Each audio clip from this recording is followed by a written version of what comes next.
Így jöttünk. Avagy elveszett Magyarország.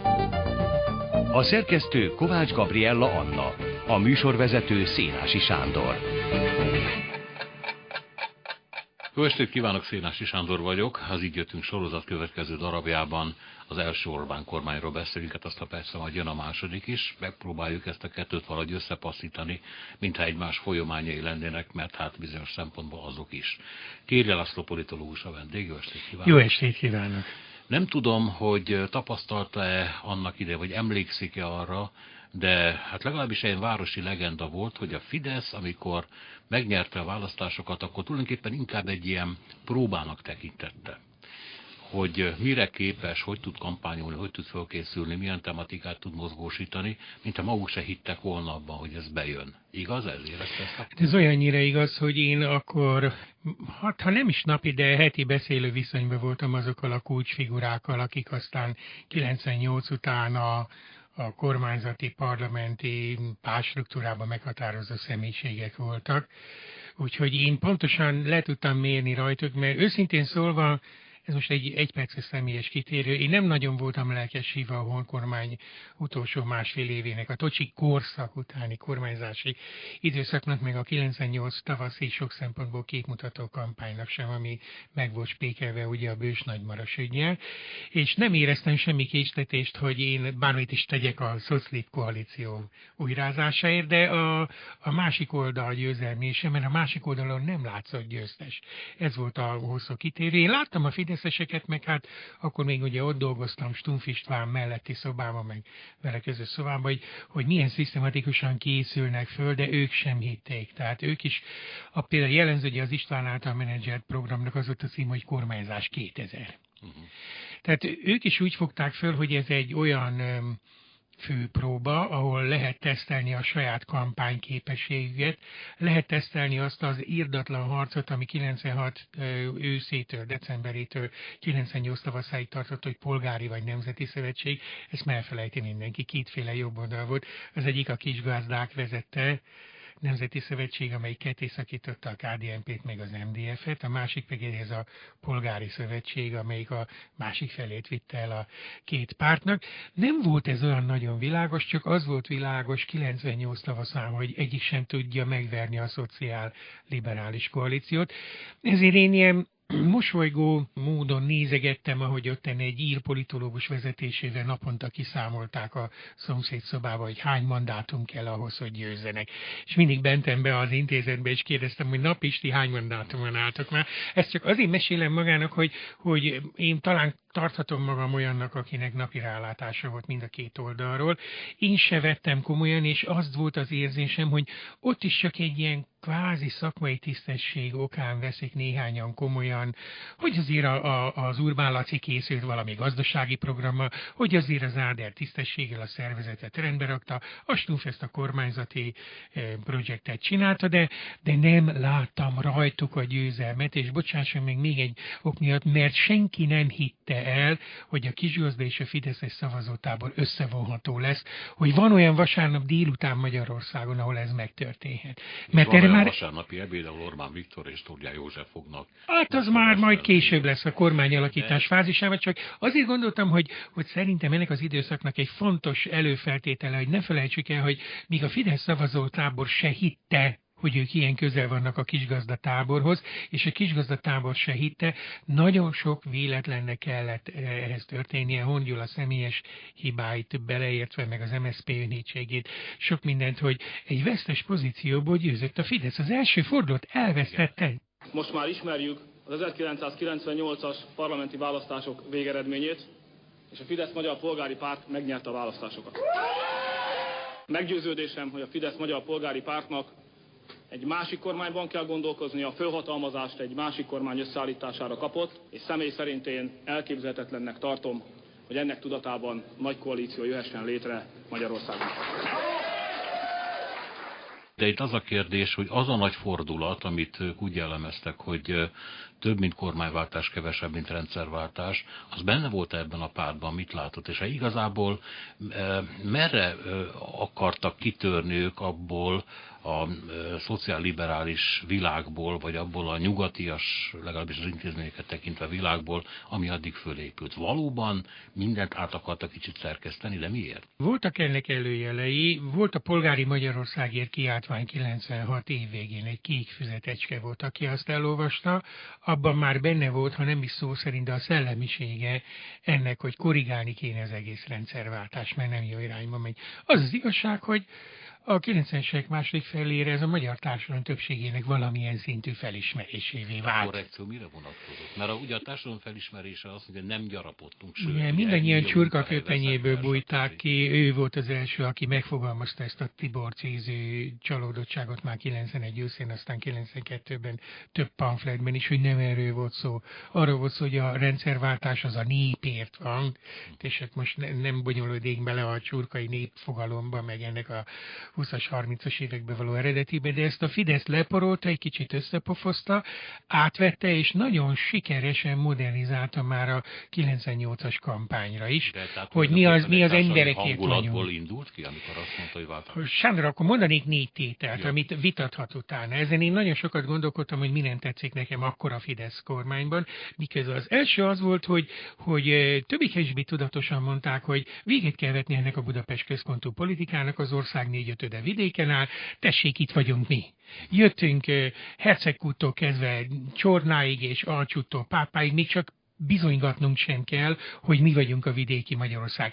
Ebben történetileg sok igazság volt. Volt erre fölembereknek, és a Fidesz üzenetekből volt. A második üzenet, hogy generációváltás kell, mert ezt az egészet még a régi késő kádárista garnitúra csinálta MDF-es és szociális változatában is, közben pedig itt vagyunk mi, akik már mind 56 után születtünk, már értünk valamihez, és lehet, hogy velünk kéne próbálkozni, nem a leszerepelt generációk.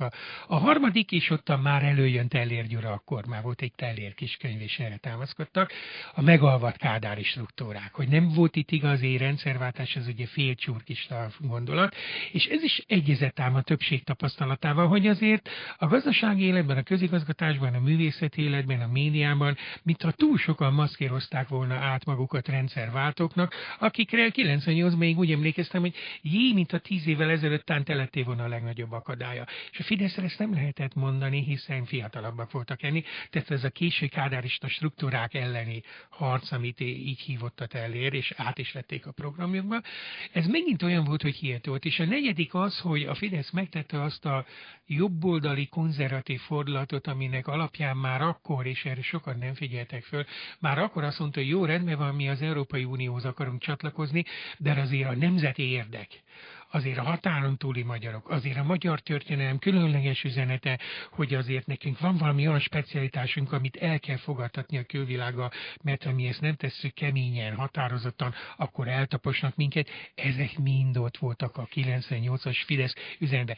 Tehát azt mondom, hogy a 4 tételből, hogy mi lett, azt most talán lesz később alkalmunk megvitatni, de ez 4 olyan dolog volt, amit akár egy baloldali szavazó is elfogadhatott kiindulási alapnak. A legfontosabb, igen, tehát hogy vitatható vagy vitatandó tételek voltak, de ebből nem következett az, aminek később majd tanulni leszünk, hogy a demokrácia fogalmával is történnek itt kísérletezések. Mind a 4 tétel beleillik egy normálisan működő polgári demokráciába, annál is inkább, mert a hívószó akkor nem az volt, hogy az emberek, hanem az volt, hogy a polgárok. Bizony, a polgárok. És emlékszik rá, bármelyik Fidesz vezető, ha beült valami televíziós műsorba, akkor... Fidesz Magyar Polgári Párt, így mondta állandóan, a Magyar Polgári Párt, igen. Teljesen mindegy, mire vonatkozott. Nyilván a PR csapatuk megmondta, hogy ezt kell súlykolni, Fidesz el lesz felejtve, polgári párt lesz a nevünk. Ez nem jött be. Azt kell mondanom, hogy ez a megállapodás a Fidesz Magyar Polgári Párt számára fontos, és a kölcsönös bizalom alapján megkötött megállapodás.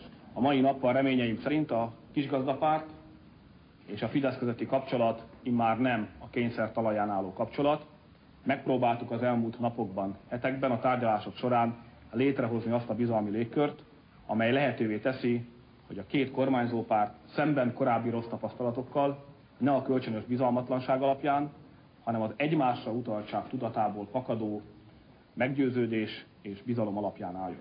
a győzelemnél bejött szerintem, és a saját szerepük újrakeresésénél, hogy kerestek valami olyan hívószót, mert az emberekkel nem lehet mit kezdeni. A magyarok még akkor nem volt olyan típusú, illetve hát a csurkáik lefoglaltak. Jó volt ez, mindenki szeretne polgár lenni. Igen, de hát azt mondom, hogy ez az egész a polgári társadalom hitvilágon belül maradhatott Igen, volna. senki nem gondolta azt, hogy ez egyútt a demokrácia ellen is lett egy polgárosodásnak, eszébe nem jutott senkinek a demokrácia rovására. Nem is féltette senki a Fidesztől akkor? Mármint a magyar demokráciát. Belül a Fidesztől? Hát jelentem, én az első között voltam. Alig telt le a 100 nap, amikor Stumpf Istvánnal leültettek engem egy tévévitába, a későbbi kereszténydemokrata Páfi nevű tévés, aztán TV2-be, és ott az egy nagyon csúnya hangnemű vita volt, mert én számon kértem rajtuk az első 100 nap után mindent, amit ők hoztak, gondoltam hozományként, és amivel szemben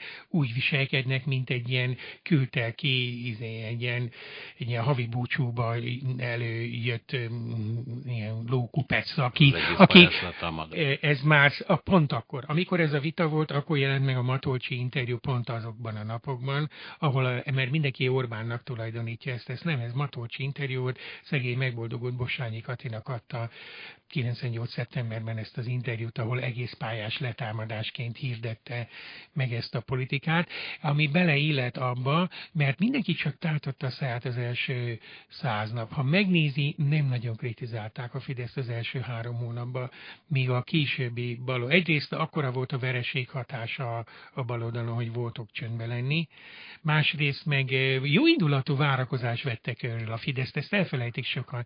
És kellett hozzá ez a 100 nap, hogy tudom, Matyám, nem erről volt szó. Én meg tudom mondani pontosan a lélektani fordulatot, ami azt mutatta, hogy hát ezek nem olyanok lesznek, mint amilyennek vártuk, hanem még annál veszélyesebbek. És tudja, mi volt ez? Augusztus utolsó napjaiban ez a minket közpénzen megfigyeltek hisztéria, amit soha nem sikerült utána bizonyítani. Hogy megtudta Dajs Tamás a taxisofőrtől az anyja nevét a taxiba, emlékszik, ez az egyetlen. Na ez már veszélyes volt. Ahogy ezt Orbán Viktor előkészítetlenül előadta, és látszott, hogy ez a fajta önkényes kormányfői magatartás, hogy ha én akarom, akkor mindenféle szervezetet úgy rángatok, ahogy az én pillanatnyi hatalmi érdekem diktálja. Ez volt az első olyan pont, amikor azt lehetett érezni, hogy Jézus Mária, hogyha ezek fölött mellett nincsen folyamatos kontroll, akkor ezek szerint úgy bánnak a választással, mint hogyha lottó nyerték volna az országot. Hazaviszik, és azt csinálják vele, amit akarnak. Volt egy másik, talán városi legenda. Fidesz körüli emberek, értelmiségiek mondták később, én akkor erre nem emlékszem, hogy tulajdonképpen az, hogy a Fidesz merre ment el, az nagyon nagy részben bűne a balliberális értelmiségnek is, azért, mert a Fidesz akkor tett egy ajánlatot. Én erre nem emlékszem, nem tudom, hogy emlékszik-e, hogy tessék csatlakozzanak hozzánk, fogjunk össze, hagyjuk a csudába a baloldalt, az MSZP-t, és építsünk egy polgári társadalmat. Volt ilyen ajánlat? Én is utólag ezt hallom, hogy tettek ilyen ajánlatot, én őszintén szólva erre nem emlékszem. Szavakban már akkor is volt ez a fajta végtelen fellengzős és megfoghatatlan nemzeti együttműködés, egység, kicsit másképp hívták akkor, de hogy ebben az ajánlatban benne lett volna az is, hogy csatlakozhattok, és olyanok is maradhattok, mint voltatok. Ez nem volt, inkább az volt, hogy csatlakozhattok, ha elfogadjátok azt, hogy innentől kezdve mi dirigálunk. Inkább ez volt benne.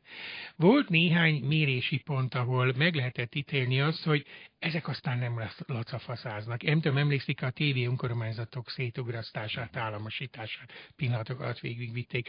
Ahogy a postabank ügyet sit-süt ledarálták.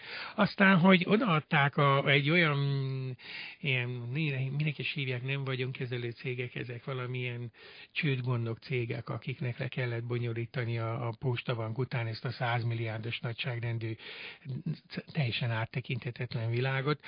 Ott már azért volt sokaknak gondja. Ez a Postpénz Gábori. Igen. Szóval az első lépések között volt már néhány olyan, és hát a másik ilyen lélektani fordulat szerintem Simicska Lajos kinevezése az APEC élére.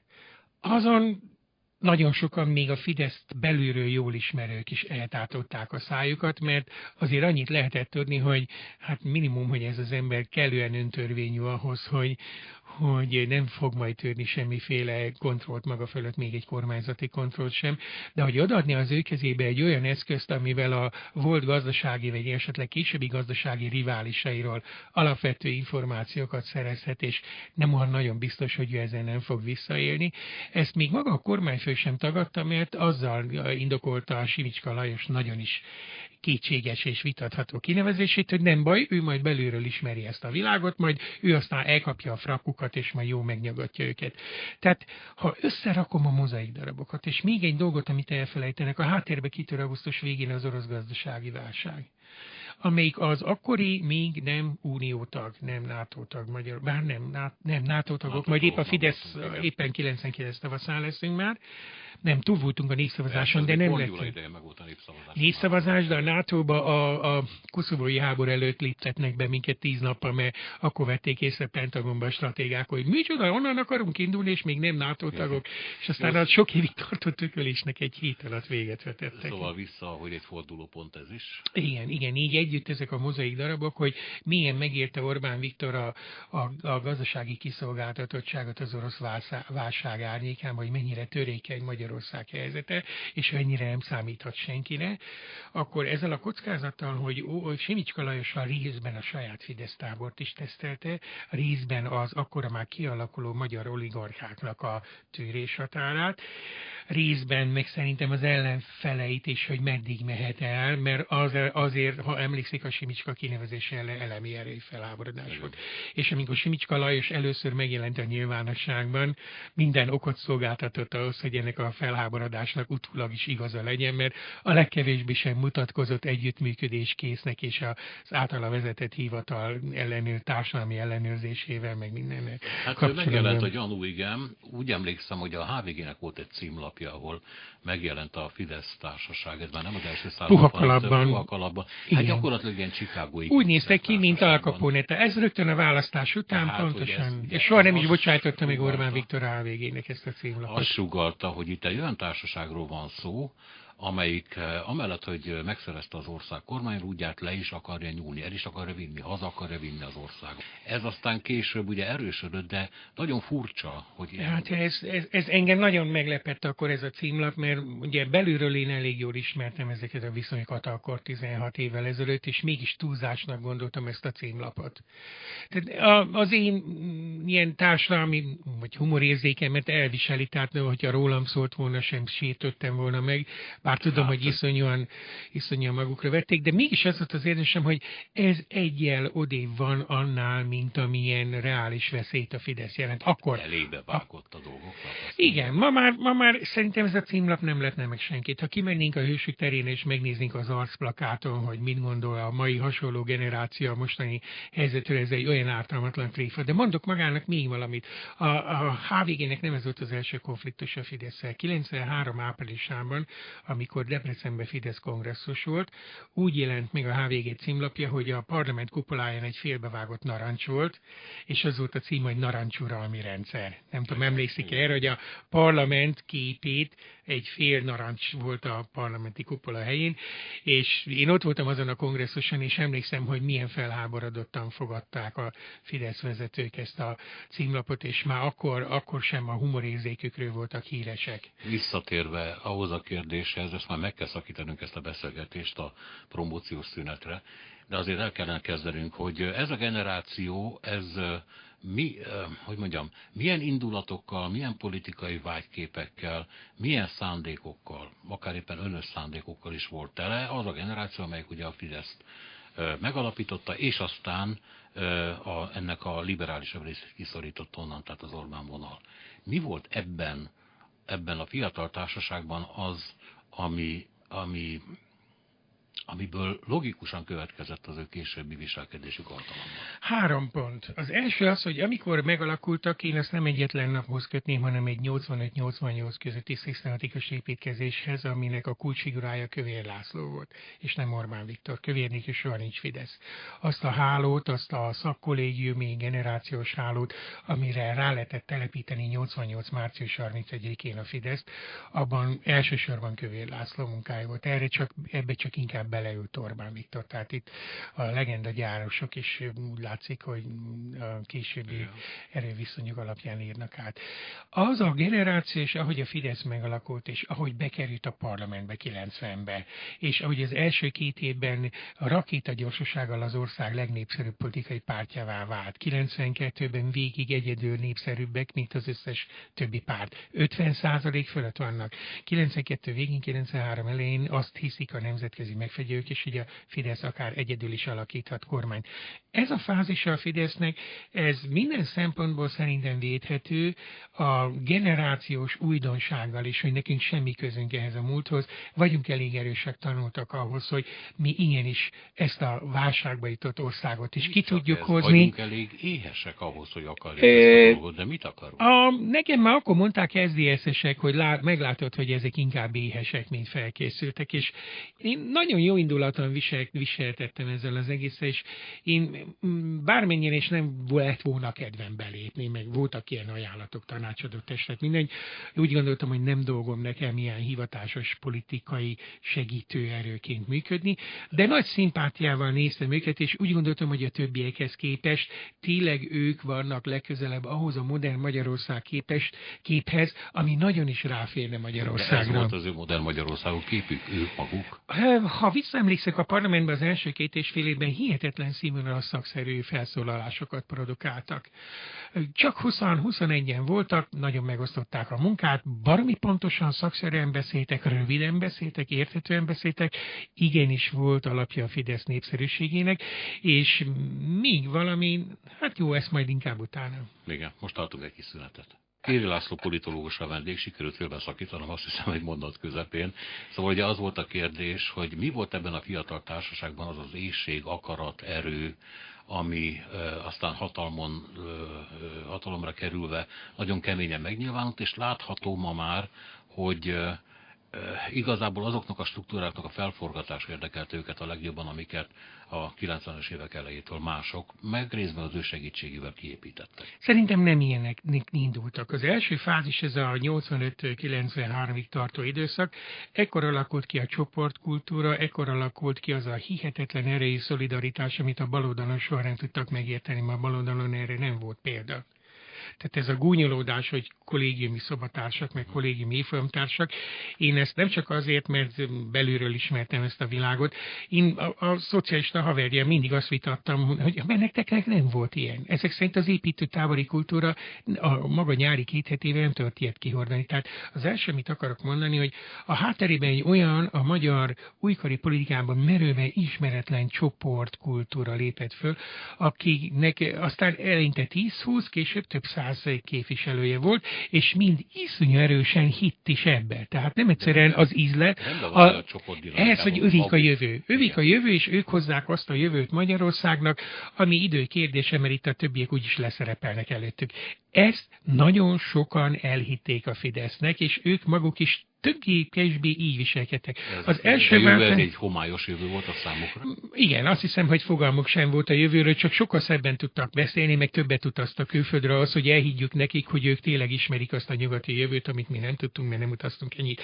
De az igazi fordulópont az a székházügy, hogy ezt a Fidesz nem tudta elfogadtatni a benne bízó, akkor már milliókban. Hát azért, amikor a székházügy kitör, az 93 májusa, és el is viszi a nyarat, és onnantól kezdve elindul a Fidesz.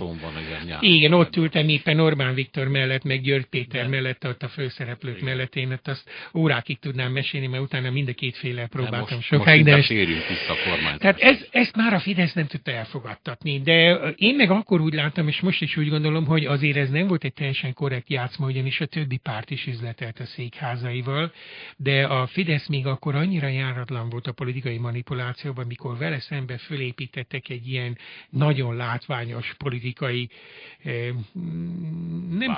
vádat, nem tudtak mit tenni, össze-vissza beszéltek, hebegtek, habogtak, a Fidesz belül is meghasonlott, hogy a Fodor csoport együtt Szelényi Zsuzsával, Molnár Péterrel. Ez egy másik történet, azért mondom, hogy térjünk vissza kicsit a kormányzásra, mert érezetlen volt bennük düh, sértettség. Igen, ez innen származott először. Lehetséges, azt gondolom, hogy ez ez egy logikus és elfogadható érzés, hogy valóban ezeket a kádárkori struktúrákat, amik tovább élnek, azokat az emberek, akik konvertáltak a politikai hatalmukat a gazdasági hatalommá, ezeket törjük meg, és hozzuk a saját generációnkat. Ez azt hiszem, hogy ezzel ellen nagyon nehéz bármiat mondani, miért nem. Egy apró problémám volt nekem akkor is, és ez volt, ami aztán nem csak a napi vitákhoz vezetett velük, hanem a szakításhoz is ilyen 95-96-tól, hogy mondom, mi az a másik? Ez mind rendben van, én ezt mind elfogadom, amit mondtok a kritikai alapján. Mit tudtok ti? Mi a megformált pozitív üzenete? Az, hogy ez meg ez nem tetszik se az SZDSZ-től, se az MSZP-től, se az MDF-től, se a rendszerváltástól. Hogyan fogjátok másképp csinálni?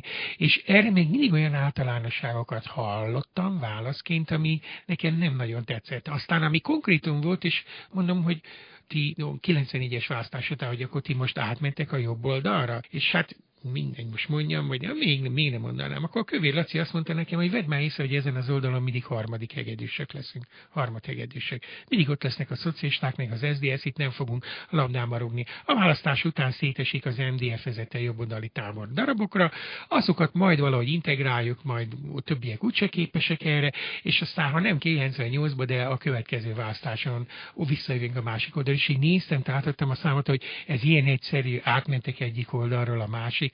És akkor azt mondta nekem, hogy nem értesz te a politikához. És mondtam, Laci, igazad van, tényleg nem értek. Sőt, ehhez a politikához nem is szeretnék érteni. Nem tudom, miért ebből a kis tantörténetből, amit szeretnék levezetni, hogy számomra a Fidesz a 90-es évek közepétől egyre inkább olyan lépéseket tett, ahol már csak a hatalom megszerzése volt érdekes, és onnantól kezdve nekem ez az egész társaság érdektelenné vált, mert a többi is ezt akarja, és mi különbség van köztetek. Ma már tudom, hogy mi a különbség a szégyellős, meg a szégyentelen fajta ugye között. akkor történik meg, amikor mondom egy logikus szemvállásból kiindulva, és hát elfogadható vagy nem elfogadható sértésekkel ketté választák a magyar társadalmat, vannak ugye a kádárista struktúrák, meg az újak. Vannak a kommunisták, meg vannak a nem kommunisták. Vannak a magukat eláruló liberálisok, és vagyunk mi, akik nem paktálunk le az ős ellenséggel.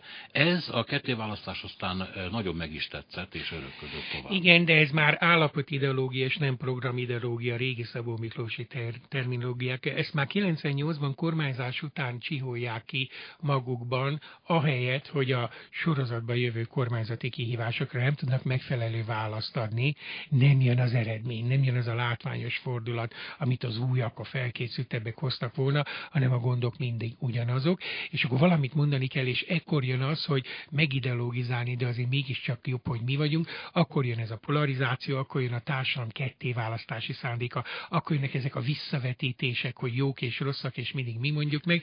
Ezt a Fidesz begyakorolja, főleg a 98-2002 közötti 4 év második felében. Tehát az első felében ez nyomban jelenik meg, a legelső ilyen vigadó beszéd, ha emlékszik, 99. február. Ott Évértékelő? Igen, azóta, mit én 17 vagy 18 ilyen van, de azóta legelső, ott tátottam el a számat, mert ott jelent meg az olyan új Orbán Viktor nekem, akit hát akkor már ismertem 16 éve, de néztem, hogy úristen, én ezt az embert nem ismerem. A 99-es vigadóbeli Orbán Viktor és a mai 2014-es Orbán Viktor között már alig van különbség. Már akkor ez a polarizált világkép, akkor ez a mérhetetlenül önfelértékelő magyarságkép, akkor ez a minden csak mi, ez a kizárólagos szemlélet, hogy indoklás nélkül az a jó, ha mi vagyunk. És miért? Az nem rátok tartozik. Tehát onnantól kezdve nekem már egy kontinuus Fidesz van, legfeljebb a fogafehérjét nem volt időben alkalma kimutatni. Nagyon magas közjogi méltóságok szájából hangzott el az a kijelentés sűrűn az elmúlt napokban, hetekben, hogy a mostani kormánynak nincs alternatívája. Vajon nem azért akartuk-e az egész rendszerváltoztatást, mindannyian közösen együtt, hogy ebben az országban soha többet ne érkezzen el egy olyan idő, amikor bármelyik miniszterelnök, bármelyik párt vagy bármelyik kormány azt merje nekünk mondani, hogy nincs alternatívája. Az, aki azt állítja magáról, hogy neki nincs alternatívája, az valójában nem kormányozni akarja az országot, hanem rajtunk akar uralkodni. Márpedig demokráciában nem uralkodni, hanem kormányozni.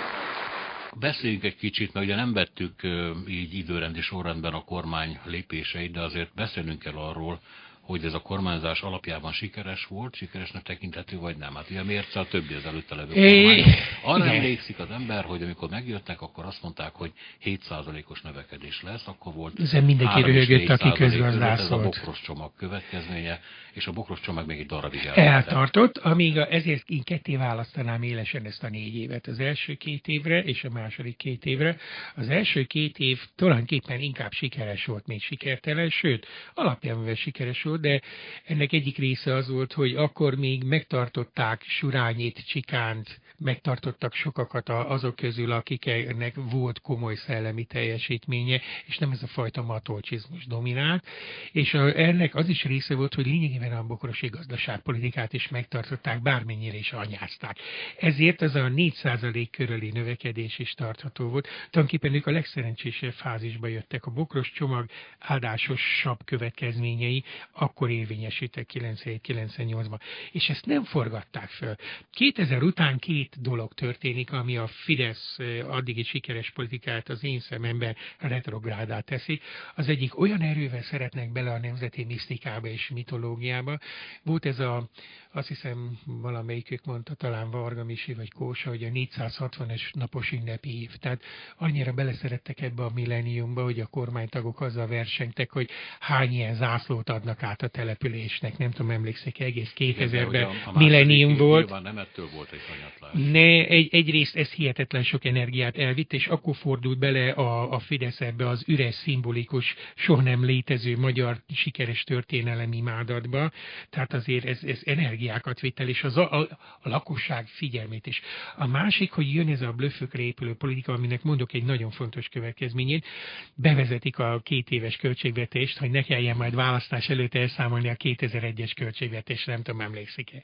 És tulajdonképpen senki nem tudja, és már akkor játszottak ezzel, hogy az alultervezett infláció, ez egy hogy lényeg az, hogy a költségvetés sokkal több pénzt kap, mint amit tud, mert pontosan tudják, hogy mekkora lesz az infláció, de ugye a bevételi oldalon jóval több jön be, a kiadási oldalon pedig az alultervezett inflációnak megfelelően csökkent összegeket kapnak a költségvetésből élő szervezetek. Ezek már nagyon durva dolgok voltak, és emlékszik az utolsó pillanatban a 12 állami gazdaság haverok között való szétosztásának kísérlete. Tehát ha én ezeket összerakom, a milleniumi szélhámoskodást, mert én ezt annak tartom, hogy ilyen túltupírozott, és egy egész kormányt erre elvenni, emlékszik, a ezüsthajóztatás, meg mit tenni, korona, meg egyébként. Ez a nyílt megsértése a parlamenti elveknek, hogy például a költségvetést elveszem az országtól. Nem látok tartozik, hogy hova megy a pénz, és nem is lesz lehetőségetek. Majd ez a beleszeretés a vagyontárgyakba, hogy azért azt jó, ha mi visszük. Ezek külön-külön nem jelentős dolgok. Csak az a probléma, hogy az utolsó másfél év Fidesz kormányzásban már csak ezt tudja felmutatni. Amikor beszélünk arról, hogy egy jobboldali konzervatív kormány jön 98-ban, akkor emögött van egy hatalmas szavazói réteg, és az ember akkor feltételezte, hogy van egy olyan középpolgári jobboldali réteg is, amelynek ez a kormánya, és ha ez így van, akkor a kormány felel ennek a rétegnek, illetve ez a réteg valamiképpen elszámoltatja. Nekem azonban úgy tűnik, és az első perctől úgy tűnt, hogy ez a kormány lebeg a saját híveinek a vizei fölött, tehát hogy ezekben a választókban nincs sem tudatos, sem ösztönös elszámoltatási hajlam. Nem várják el, hogy úgy viselkedjen, mint amit polgári normáknak neveznek. Hát ez részben igaz, részben meg nagyon is vitatnám, mert volt 3 olyan pont, ahol a Fidesz kiszolgálta ennek az egykori keresztény középosztálynak, amelyik a későbbi polgári középosztálynak a szociológiai magva lett, a vélt igényeit, azt, amit úgy gondolt róla, hogy biztos így gondolkodik. Az egyik ez a felfokozott nemzeti retorika.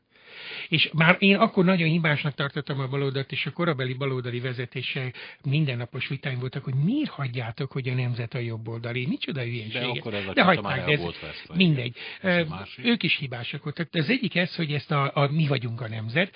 A másik az, hogy egész látványosan, nyilvánosan emelték be a főpapságot a politikai közéletbe, és kötöttek nyilvános alkukat az egyházzal. Tehát ez a másik olyan igény, amelyik emlékezteti a jobboldalt arra, hogy mi vagyunk a ti igazi politikai partnertek. A harmadik ez a szüntelen antikomcsizás. Mert Magyarországon a jobboldalnak, legalábbis ennek az új jobboldalnak a legkomolyabb összetevő eleme ez az antikomcsi feeling. A legtöbb jobboldali, akivel beszélek, nem nagyon tudja megmondani, hogy ő mitől jobboldali. Mindig az derül ki. Viszont az kiderül, hogy annyira utálja a kommunistákat. Tehát ezen a három szinten folyamatosan kiszolgálta a saját tábora igényét, hogy mi vagyunk a nemzeti retorika, az antikomcsi feeling, hogy mi vagyunk az antikomcsik, és az egyházzal mi vagyunk. Azért tévedhettem, mert én nem hittem el, hogy a nemzeti retorikát, illetve ezt az egyházi témát ilyen keményen be lehet dobni. Én azt gondoltam, persze nekem ilyen késő kádárista emlékeim vannak, hogy ez a társadalom nem nagyon vevő. Sándor, ugyanebben a tévedésben voltam. Én akkor hétről hétre röhögtem ezzel, hogy kizárt dolog, hogy ezt az ország benyalja. Most azóta eltelt 15 év, és olyan intenzitással nyalja be a magyar társadalom döntő többsége, hogy azt kell, hogy mondjam, hogy annak idején Kövér Lászlónak igazolta, hogy azt mondta nekem 95-ben, hogy nem értezte semmit a politikához. Teljesen igaza. Ez a politikához most sem értek. Most sem értem, hogy tartósan a magyar társadalom többsége hogy tud ilyen kapitális gicseknek így oda-odaan áldozatává válni, mert ugyanez a helyzet ma is. A nemzet, a Fidesz házi tulajdona, szerintem érdemtelen, és nem sértik, hogy miről beszélnek.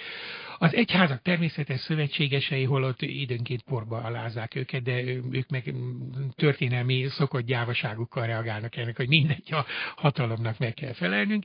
És hát ez az antikomcsizás meg már olyan misztikussá vált, hogy már nem is tudni, hogy miről van szó, és amikor egyenként elkezdik firtatni, hogy de hát akkor hogy tudtok ti ügynökökből minisztereket csinálni, nagyköveteket csinálni, meg miért nem zavar téged, hogy ilyen őskomcsi vezetők ott csápolnak veletek a Hősök terén, meg a Kossuth térre. Ez a jobboldaliakat nem zavarja, és engem mindig zavar, hogy miért nem zavarják a télyek. Szóval itt olyan erejű a hit, ami összetartja ezt a jobboldali tábort, és ebben verhetetlen a Fidesz, a vakhit. És azok az emberek valószínűleg, hogy ön is ilyen, meg én is, akik azért igényt tartanak arra, hogy a racionális gondolkodásnak is legyen helye a közéletben, azok tátott száján nézik ezt, hogy úristen, hogy tudja a magyar társadalom többsége sok éven keresztül ezt többségi kultúrának elfogadni? A Fidesz azért megbukott a választásokon 2002-ben. Féltek tőle. Azért. Ez a kérdés, ki fél tőle?